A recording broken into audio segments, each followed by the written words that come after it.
dafa noppi ci question bi mais avant Talla am na ay ministre de l'éducation yu fi jot a jaar te tout souvent seen bras de fer ak syndicalistes yi dafay métti trop. lan moo xew est-ce que ñoom dañ leen fa teg nii rek pour ñu dekk habillage que ni toujours le dernier mot revient au chef de l'État. wala tey état bi dafa amul politique bu dëgër ci wàllu jàng mi ak njàngale mi. écoutez ñun ñu daanal foofu ñëw ci yum. ok suñu xalaat mooy problème de leadership parce que xam nga mbirum éducation dafa aajuwul kese ci benn ministère. mooy waral du Talla wala beneen sëriñ boo xam ne beneen ministre moo xam ne moo koy réglé donc leadership moo tax mu tane woon ci jamono bi ñuy am premier ministre ak Boun Abdallah parce que am na loo xam ne ñu ko coordonné sànq yum moo ngi koy wax problème mu loolu mu tuddee virtuel bi ak comment on appelle tout ce qui est lié à la digitalisation mais ministère bu ne am na benn système digital am xoolal solde direction solde ñëpp d'accord nañ Charles il a fait des efforts dans ce sens là Mariama Sarr fonction publique am na mais nan la ñuy coordonné système yooyu yëpp pour am benn système harmonisé loolu moom mooy waral évidemment muy am jafe-jafe malgré que mu bëri ay ministères yoo xam ne donc daal pour ñun y a un problème de leadership qui se pose de leadership un problème de coordination des actions yi nga xam ni war nañu ko mën a def loolu ensuite un problème de respect des engagements loolu bu ñu ko defee surtout ça waxtaan ak ñi dafay gën a yomb alors monsieur Youm respecter les engagements c'est vrai mais bu fekkee ne budget bi jëlu ko en compte yaa ngi wax sànq peut-être 120 milliards de francs CFA boo xam ne dañu leen ko amel ci rappel d'indemnité yi nga xam ne moom lañ leen war a fay système de rémunération bi maa ngi koy wax sànq Mouhamadou Moustapha Diagne nee na 100 000 francs yeeg 200 000 yi moom bu leen ko xalaat parce que mënul nekk même si négociation am na est-ce que yàpp ngeen ne pexe mën na am. bon man damay commencer par déjà wax ci au passage. pour les élèves yi ñu ngi génn. di réclamer seen droit à l'éducation. un peu partout aussi au Sénégal fépp. nañu xam ne loolu ñuy réclamer seeni jàngalekat la gën a metti. parce que damay wax tout le temps ma ne gis nga jàngalekat bi bu nit ñi xamoon relation bi am digganteem ak njàngaan bi. ñu bëri dañ siy maandu. tey jii yéen boo jëlee seen cas fii les journalistes. mais da ngay nekk di enchaîner ay émissions bu booy dem sa kër yow. da ngay dem benn heure boo xam ne fekk nga xale yi tëdd doo leen sa gis. bu ñu yeewoo si suba ga ñoom kan la ñuy jàkkaar lool jàngalekat bi la ñuy yendul. di waxtaan 8 heures de temps. si lépp la ñuy wax am na si sax xale yoo xam dañuy mujj. seen yenn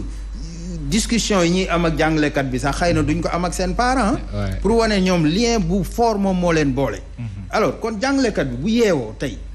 jekki décider ne day banque ay yoxoom du fas xànc ak morom ma rek xamal ne am na lu ko metti si biir xolam. mais tamit fii damay seetlu que Sénégal bu ñuy analyser problème. souvent ñun dañuy bàyyi li ñuy wax cause. xam nga boo demee di jàng gestion de projet dañ lay jàngal ce qu'on appelle les causes et les effets. ñun on analyse des effets à la place des causes. erreur la meilleure façon de se tromper ci analyse mooy nga dem di analyser ay effets kenn du analyser. te bàyyi fi cause yi. la grève est un effet au Sénégal.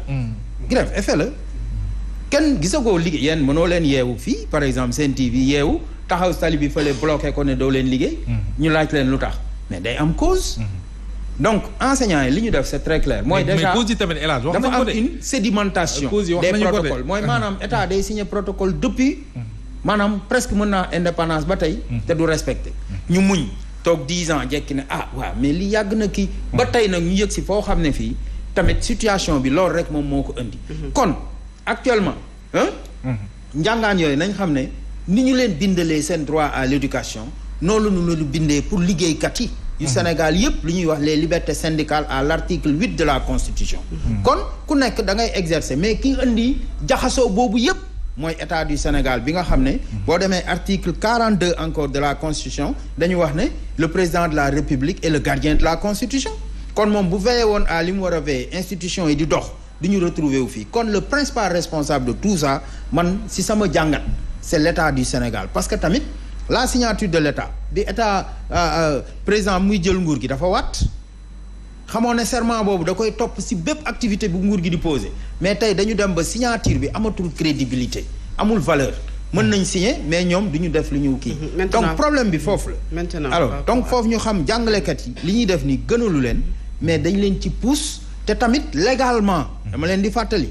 li nga wax noonu ñun dañuy dem seet li ñu yoon may loolu la ñuy def de yoon loolu la ñu may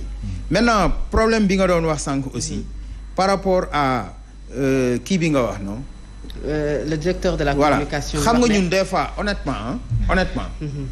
la part syndicale dafa am ñun nu ñuy maanaam fonctionner surtout le comité technique auquel j'appartiens. Alors buñ ne information nangam génn na dañuy identifier l'auteur bu dee ki nga wax kooku ay waxam non ñun du ñu déglu ay non honnêtement je vous explique non ñun ni ñuy fonctionner non mais c'est le directeur c'est une voix autorisée non c'est une voix autorisée mënoo ko minimiser d'accord parce que yow vous êtes l'adjoint aujourd'hui du CUSEMS suñu teg la sur le plateau et que vous êtes censé même travailler ensemble le ministère naa la expliquer xam nga lu tax ma lay expliquer ñun naka la ñuy signer ak nguur gi un protocole de 6 points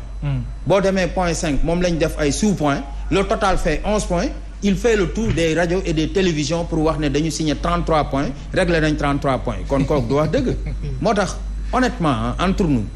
dama lay wax ñun comité technique bi ni ñuy fonctionner du ñu exploiter information bu jóge si parce que pour ñun moom day def désinformation loolu moom dañ koy constater ñu dem si leen léegi ñun li ñuy wax mooy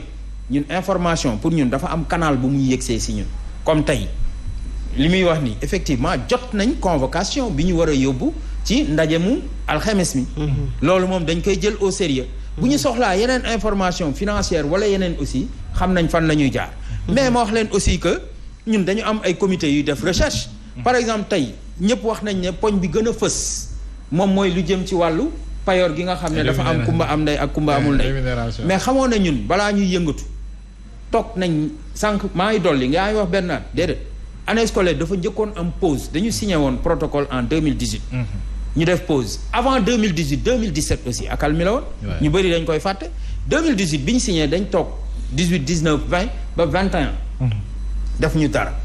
ba pare yëkkati suñu xaalis sax contribuer ci mbas mi à hauteur de 18 millions ñu ne c'est la contribution des enseignants pour jàppale état du Sénégal ci mbas mi ak yeneen structures yi ci jàpp yëpp alors loolu yëpp pour ñun bi ñu koy def dañu doon wane ay leçons de patriotisme pour que ñu xam ne gis nga en jàngalekat bii xëy tey di grève nga xam ne c'est un droit consacré moom mooy xëy suba def ba nga xam ne résultat yi gis nga bi ñu génnee ci mbas mi dafa baaxoon même jàngalekat bi la de patriotisme kenn du ko jàngal moo yëkkati tamit ci poosam def mais soo xoolee damay tëje fii rek xoola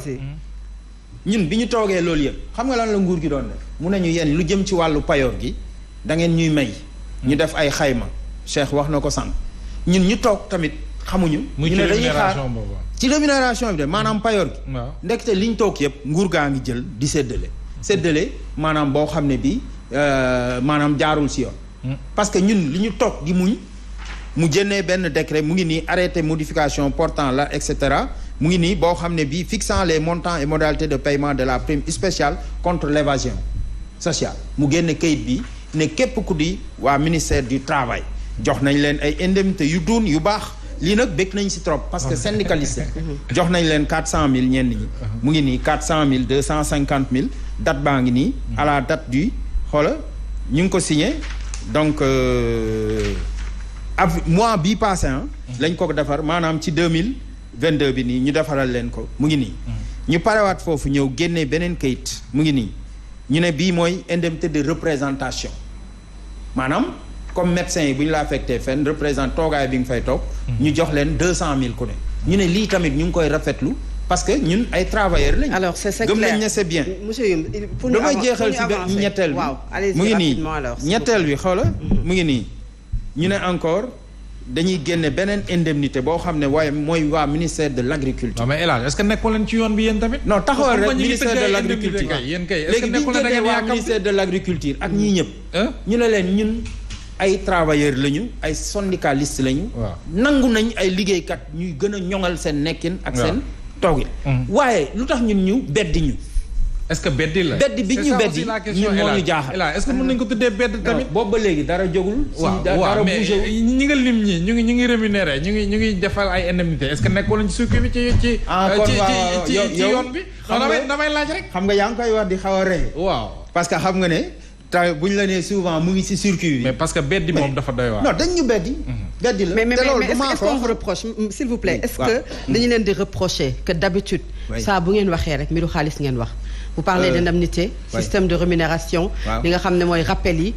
il y a des abris provisoires yoo xamante ne kenn xamul nu mu toll il y a des étudiants à Sédhiou il y a quelques mois yu taxaw ne amuñu des professeurs de philosophie entre autres et pourtant les syndicats duñu leen ci dégg cette reproche là est-ce que du ngeen ko jox dëgg tey non tey nag damay wax foofu yéen aussi journalistes yi li ma bëgg ngeen def mooy que comme da ngeen di spécialiser di wax ci éducation da ngeen dem ngeen approprier wu ngeen dem ngeen wut les préavis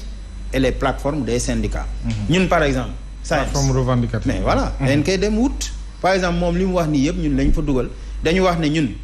li mu jàngalekat yi matul nañ ko def ba mu mat sëkk jàngukaayu nëgëndiku yi ñuy wax abri provisoire Malick yow xam nga ne ñu ne xam nga ne plateau seen show bii li ñu fiy invité les enseignants les syndicats kenn xamul nu mu toll xam nga ne suñuy édition chaque jour journalistes yi def ci li nga xam ne mooy jàngale mi mais coow li on parle pas de la plateforme coow li saa bu jógee mbirum xaalis moom la ñu ciy gën a dégg sauf sa lecture loolu moom mooy xam nga dama lay concéder sa lecture c'est pas une lecture c'est une question loolu laa la laaj est-ce que li leen di reprocher souvent pourtant parce que loolu la ñuy gën a dégg souvent man loolu laay tontu dama lay Fatou Abdou ne syndicats yi dañu am responsabilité sociétale le SAEMS dafa am li ñuy wax responsabilité sociétale